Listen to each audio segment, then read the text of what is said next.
అనగా అనగా 8 మంది 8 మంది నీటి ద్వారా రక్షణ పొందిరి. నీటి ద్వారా రక్షణ పొందిరి. దేవునికి స్తోత్రం కలుగును గాక. ప్రియమైనటువంటి దేవుని బిడ్డలారా, మనం చదివినటువంటి దేవుని వాక్యంలో మనం చూసినట్లయితే నీటి ద్వారా నోవాహు అతని కుటుంబ సభ్యులు రక్షించబడ్డారని, దేవుని యొక్క రక్షణ పొందుకున్నారని చెప్పి దేవుని వాక్యము సెలవిస్తుంది. అయితే ఈ వాక్యాన్ని మనము అర్థం చేసుకోబోయే ముందుగా పేతురు రాసినటువంటి మొదటి పత్రిక అనేది, దాన్ని రాసింది ఎవరంటే అపోస్తలుడైనటువంటి పేతురు గారు. ఈ మొదటి పేతురు రాసిన పత్రికని రాశారు. ఆయన యేసుక్రీస్తు ప్రభు శిష్యులతో ఉన్నటువంటి వ్యక్తిగా, అపోస్తలుగా ఆయన పిలువబడినటువంటి వాడుగా ఉన్నాడు. అయితే ప్రియమైనటువంటి బిడ్డలారా, పేతురు రాసినటువంటి మొదటి పత్రికని ఇది ఏ కాలంలో రాస్తారంటే క్రీస్తు శకము 64 అనగా అపోస్తలుడైనటువంటి పౌలు హతసాక్షిగా మార్చబడక మునుపు, హతసాక్షి కాబడక మునుపు రాసినటువంటి పత్రిక ఉంది. అయితే ప్రియమైనటువంటి బిడ్డలారా, ఈ పేతురు రాసినటువంటి మొదటి పత్రికని ఏ ప్రాంతంలో రాశారంటే బబులోను ప్రాంతంలో రాసనగా యూఫ్రటీస్ నది తీరానటువంటి బబులోను ప్రాంతంలో పట్టణంలో ఈ పత్రికని రాయటం జరిగింది. అయితే ప్రియమైనటువంటి బిడ్డలారా, ఈ వాక్యాన్ని మనము అర్థం చేసుకోబోయే ముందుగా పేతురు రాసినటువంటి మొదటి పత్రికలో నోవాహు కుటుంబం గురించి, నోవాహు కుటుంబ సభ్యుల గురించి, నోవాహు కుటుంబ సభ్యులు నీటి మూలంగా వారు రక్షించబడ్డారని, నీటి మూలంగా వారు దేవునికి రక్షణను పొందుకొని ఉన్నారని మొదటి పేతురు రాసిన పత్రికలో పేతురు గారు ఎందుకు ఈ ప్రస్తావన గురించి ఆయన మాట్లాడుతూ వచ్చాడు. ఈ విషయాన్ని ఆయన మాట్లాడడానికి ప్రత్యేకంగా ఈ పత్రికలో రాయడానికి గల ఉద్దేశం ఏంటంటే, అసలు మొదటి పేతురు రాసిన పత్రిక ఏ ఉద్దేశంతో రాయబడింది, దేని నిమిత్తం రాయబడింది, దేవుడు ఏ ఉద్దేశం కలిగి, ఏ ప్రణాళిక కలిగి, ఎటువంటి నిర్ణయం చొప్పున ఈ మొదటి పేతురు రాసిన పత్రికని దేవుడు రాయించాడు అని చూసినట్లయితే, మొదటి పేతురు రాసిన పత్రిక గురించి చెప్పబోయే ముందుగా నేను మిమ్మల్ని ఒక మాట అడుగుతాను, దానికి సమాధానం చెప్పాలి. ఉసిరికాయ ఎలా ఉంటుంది చెప్పండి? ఎలా ఉంటుంది? పుల్లగా తీయగా ఉంటుందా? పుల్లగా ఉంటుంది. అంటే ఉసిరికాయ అంటే దాని సారాంశము, దాని యొక్క అంశము, దాని మూలము, దాని యొక్క ప్రధానమైన విషయం ఏంటంటే అది పులుపుగా ఉంటుంది. అలాగనే మొదటి పేతురు రాసినటువంటి పత్రిక, దాని యొక్క ఉద్దేశము, దాని యొక్క సారాంశము ఏమైందంటే దేవుని యొక్క ప్రభుత్వం కింద జీవించేటటువంటి ఒక క్రైస్తవ జీవితం గురించి ఆ మొదటి పేతురు రాసిన పత్రిక రాయబడి. అనగా దేవుని పరిపాలన కింద ప్రతి క్రైస్తవ కుటుంబము, అనగా రక్షించబడినటువంటి ప్రతి దేవుని బిడ్డ దేవుని యొక్క పరిపాలన కింద, దేవుని యొక్క ప్రభుత్వం కింద, దేవుని యొక్క అధికారం కింద మన జీవితము సాగాలని, మన జీవితము స్థిరపరచబడాలని, మన జీవితము దేవుని పరిపాలన కింద ఆయన అమలుపరిచే ప్రతి చట్టంను, ప్రతి నిర్ణయాన్ని, ప్రతి ఆదేశాన్ని అనుసరించి నడవాలనే ఉద్దేశంతో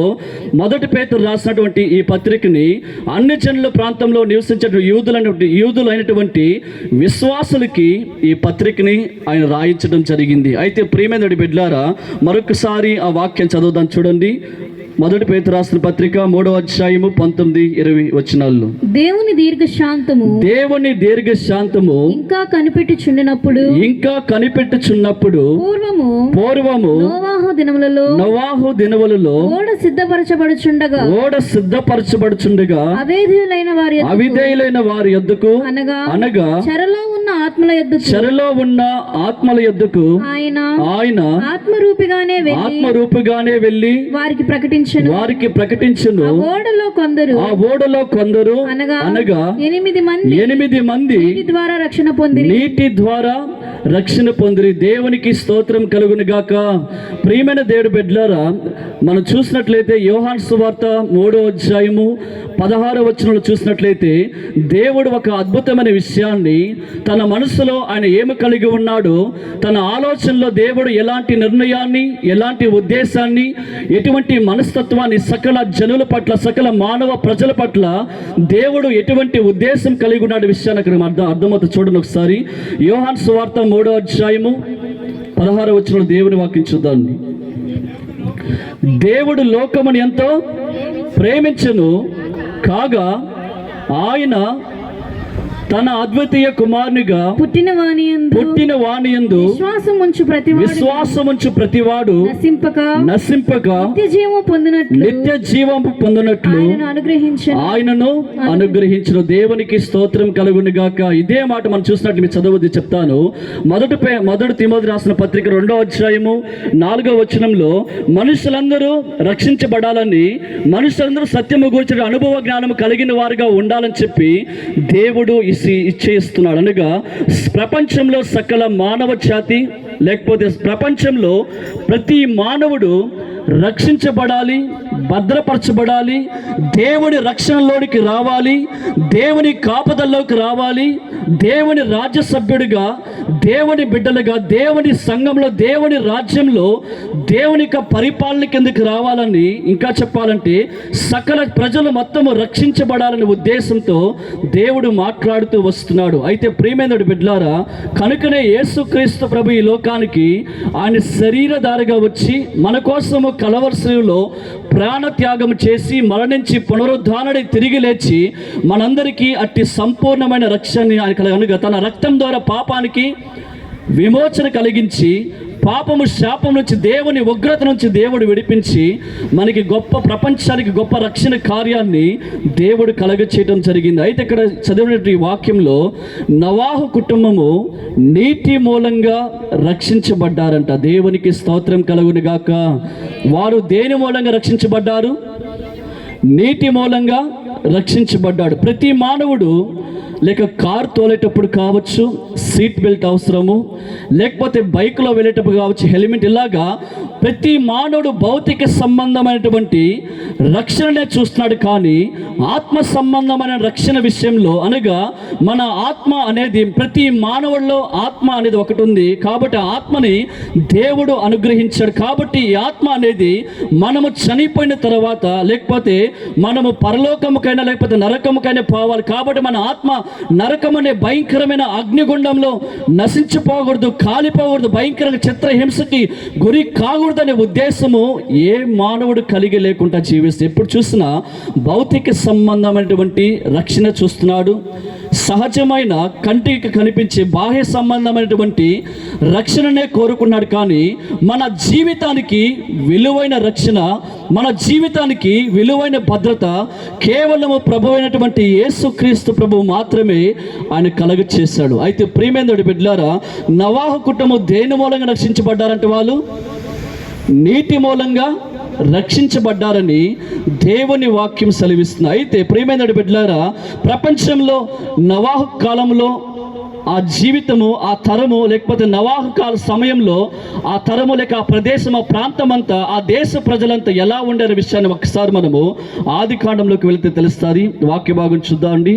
ఆది కాండం తీసుకోండి, 6వ అధ్యాయము దేవుని వాక్యం చూద్దాండి. ప్రియమైన బిడ్డలారా, వాక్య భాగము ఆది కాండము 6వ అధ్యాయము తీసుకోండి అందరూ.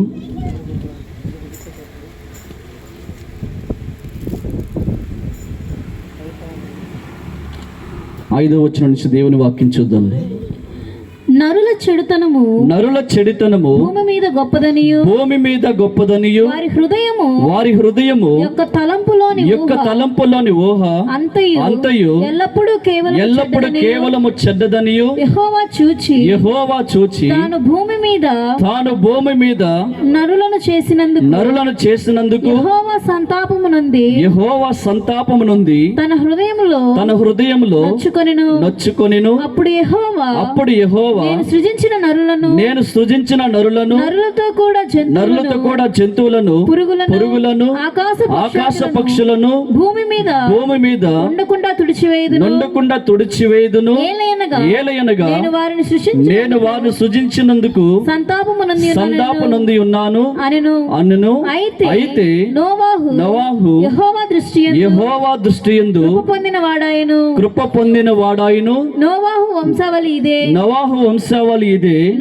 నోవాహు నీతి పరుడును తన తరములలో నిందారహితుడనై ఉండెను. నోవాహు దేవునితో కూడా నడిచిన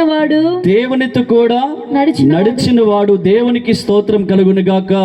చూడండి ప్రేమేదడి బిడ్లారా, నోవాహు తరములలో నోవాహు జీవించినటువంటి ఆ కాలంలో ఏమి జరిగిందంటే, నరులు చాలా భయంకరమైనటువంటి విచ్చలవిడితో కూడినటువంటి చాలా దారుణమైనటువంటి జీవితంలోకి, ప్రవర్తనలోకి, పూర్తిగా భూమి మీద సకల జనులు పాడైపోయినటువంటి పరిస్థితిలోనికి ఆ దినాల్లో నోవాహు జీవిస్తున్నాడు. అయితే ఆ దినాల్లో సకల జనులు దేవుని దృష్టికి, దేవుని కంటికి చాలా భయంకరమైనటువంటి, నీచమైనటువంటి పాపంలోను, శాపంలోను, భయంకరమైన దారుణమైనటువంటి అలవాట్ల చేత దేవునికి కోపం కలిగించేలాగా, దేవుని మనసుని బాధ పెట్టే విధంగా వాళ్ళు జీవించిన ఆ జీవితాన్ని బట్టి దేవుడు ఎంతగానో కుమిలిపోయి బాధపడాడు. ఎందుకంటే నేను ఈ భూమి మీద నరులు చేసినందుకు నేను సంతాపం నందుతాను చెప్పి దేవుడు దుఃఖపడుతున్న ఆ సమయంలో దేవుని హృదయాన్ని సంతోషపెట్టినటువంటి వ్యక్తి ఎవరంటే నోవాహు కుటుంబ సభ్యులు. ఎందుకంటే ప్రపంచమంతా ఆ సమయంలో చెడిపోయి ఉన్నప్పుడు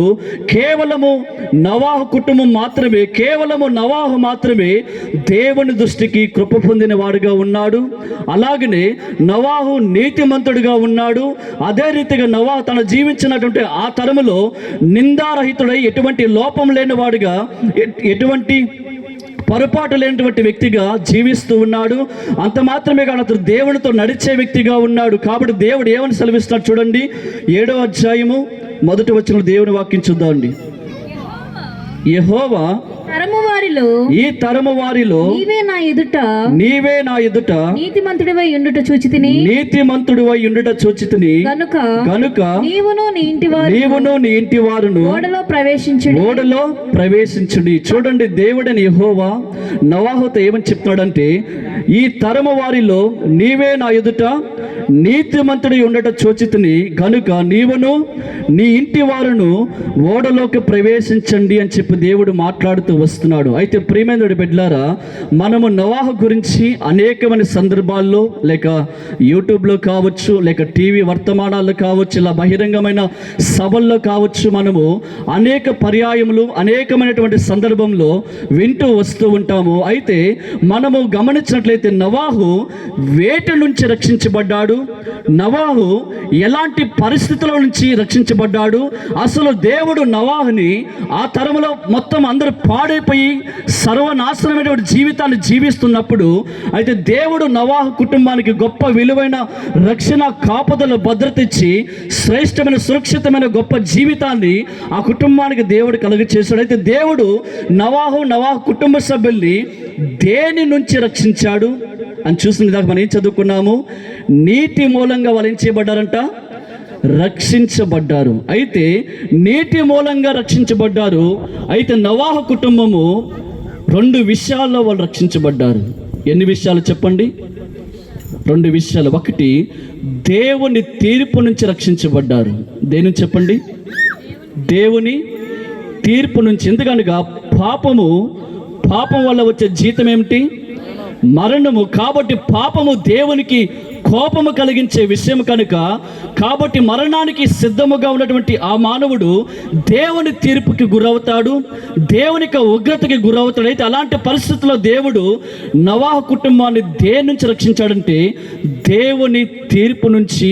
అలాగనే ఆ సమయంలో, ఆ తరములో అనేకమైనటువంటి దుష్టశక్తి, వాటి ప్రభావాల నుంచి, దుష్టశక్తి, దాని అంధకార సంబంధమైన శక్తులు, వాటి ప్రభావం, అణిచివేత నుంచి, వాటి కింద అతను బానిసమైన పరిస్థితుల్లో నుంచి దేవుడు నోవాహు కుటుంబ సభ్యుల్ని దేవుడు రక్షించడం ప్రారంభించాడు.